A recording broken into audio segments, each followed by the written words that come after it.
اور اس سارے معاملے کے اوپر بولنے بھی لگے. اس کے بعد جو کچھ نام نہاد صحافی تھے وہ بھی جو عمران ریاض خان کے اوپر تنقید کرنے لگے. اور میں آپ کو بتاتا چلوں کہ عمران ریاض خان نے مریم نواز کے بارے میں بھی بہت کچھ بیان کیا کہ آخر مریم نواز کو یہ حکومت کیوں دی جا رہی ہے, مریم نواز کے ٹاسک کیا ہیں. اس پر مریم نواز بڑی سیکھوا ہو گئی اور انہوں نے عمران ریاض خان کے خلاف کارروائی کرنے کا جو ایک بڑا حکم وہ صادر فرمایا. اب رات 2 بجے عمران ریاض خان کے خلاف گھر پولیس آتی ہے جہاں وہ رہ رہے ہوتے ہیں.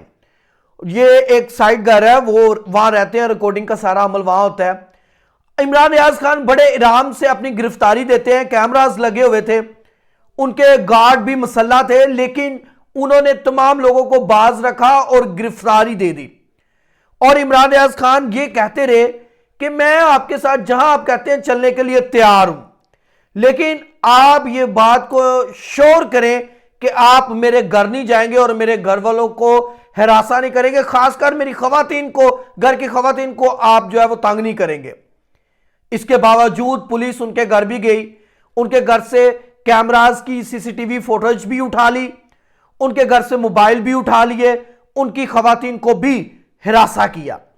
اب یہ سارے معاملات کے بعد عمران ریاض خان کو ایف آئی اے کی عدالت میں پیش کیا جاتا ہے. اب ادھر سرکاری پروسیکیوٹر پیش ہوتے ہیں. عمران ریاض خان جج سے یہ اجازت مانگتے ہیں کہ میں خود دلائل دوں گا. عمران ریاض خان خود دلائل دیتے ہیں اور 1 گھنٹہ دلائل دینے کے بعد جب اس سارے مقدمے میں سے کچھ نہیں نکلتا, عمران ریاض خان مسلسل اس سارے کیس کو خود بیان کرتے ہیں. اور ناظرین, میں آگے بڑھنے سے پہلے آپ کو یہ بتاتا چلوں کہ یہ کیس 2022 میں بنایا گیا تھا اور یہ عمران ریاض خان کا ایک جو شپنگ جو فشنگ کا ایک انہوں نے بنایا ہوا ہے, فارم ہاؤس بنایا ہوا ہے, اور یہ ان کا فادر جو ہے یہ بزنس کرتے ہیں اور یہ کافی ادھر رہتے بھی ہیں اور اپنے دوست احباب کو بھی ادھر بلاتے ہیں. یہ ان کی سیر و تفریح کا بھی ذریعہ ہے اور ادھر سے یہ کاروبار بھی کرتے ہیں. ان کے فادر کرتے ہیں, عمران ریاض خان نہیں کرتے.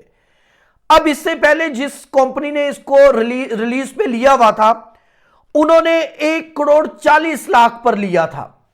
عمران ریاض خان کے فادر لیتے ہیں تو یہ ٹھیکہ جو ہے وہ 4 کروڑ میں اٹھاتے ہیں. اچانک سے ایف آئی اے جو ہے وہ متحرک ہوتی ہے اور رات 2 بجے ان کو گھر سے اٹھا لیا جاتا ہے. اب اس کے بعد جب ججز کو جب ان کو عدالت پیش کیا جاتا ہے, جو جج کے سامنے ساری چیزیں رکھی جاتی ہیں, تو پھر جج کوئی جواز نہیں بنا پاتے, وکیل ان کے مخالف, اور جج پھر یہ فیصلہ لیتے ہیں کہ ان کو جوڈیشل کر لیا جائے. اب جسمانی ریمانڈ اور جوڈیشل ریمانڈ میں ایک فرق ہے. جب آپ جسمانی ریمانڈ پہ ہوتے ہیں تو آپ کی ضمانت نہیں ہوتی. جب آپ جوڈیشل ریمانڈ پر ہوتے ہیں, آپ کو جوڈیشل کر کے جیل بھیج دیا جاتا ہے, تو پھر آپ کی ضمانت کا بندوبست اور پروسیس شروع ہو جاتا ہے. اب میاں علی اشفاق جو عمران ریاض خان کے وکیل ہیں, ان کا بھی یہ کہنا تھا کہ اس قسم کے 7 اور مقدمات بھی ہو جائیں تو اس میں سے کچھ نہیں نکلے گا, کیونکہ عمران ریاض خان ایماندار شخص ہے. عمران ریاض خان نے ایک جملہ عدالت میں بڑا جو ہے وہ اپنے فیملی کے بارے میں کہا. ان کے بوڑھے باپ کو بھی انہوں نے اس میں گرفتار کیا ہوا ہے, تو انہوں نے کہا کہ میرے ساتھ جو آپ نے کرنا ہے, مجھے جہاں لے کے جانا ہے آپ لے جائیں, مجھ پر جتنا ظلم کرنا ہے آپ کر لیں, لیکن میں واپس آ کر پھر یہیں سے سٹارٹ کروں گا اور میں بولوں گا, لیکن آپ میرے یہ بوڑھے باپ کو جانے دیں, کیونکہ یہ شخص ایماندار ہے اور اس نے کوئی ایسا کام نہیں کیا کہ آپ اس کو پابند سلاست رکھیں. اس کے باوجود وہ عمران ریاض خان کو لے گئے. عمران ریاض خان نے یہ بھی کہا کہ یہ ایک شہزادی کو خوش کرنے کے لیے اور اس کی اقتدار میں انٹری پر اس کو مجھے ہتھ کڑیاں لگانے کے بعد اس کو یہ سلامی دی گئی ہے, اس کو یہ تخت و تاج پیش کیا گیا ہے. مریم نواز جس طرح جو اقتدار میں آ رہی ہے وہ بھی سب کو پتہ ہے. پہلی دفعہ وہ ممبر اسمبلی بنی اور پہلی دفعہ وہ وزیر اعلیٰ بھی بن گئی. جس طرح وہ اقتدار میں آ رہی ہے یہ ساری چیزیں بڑی قابل غور ہے.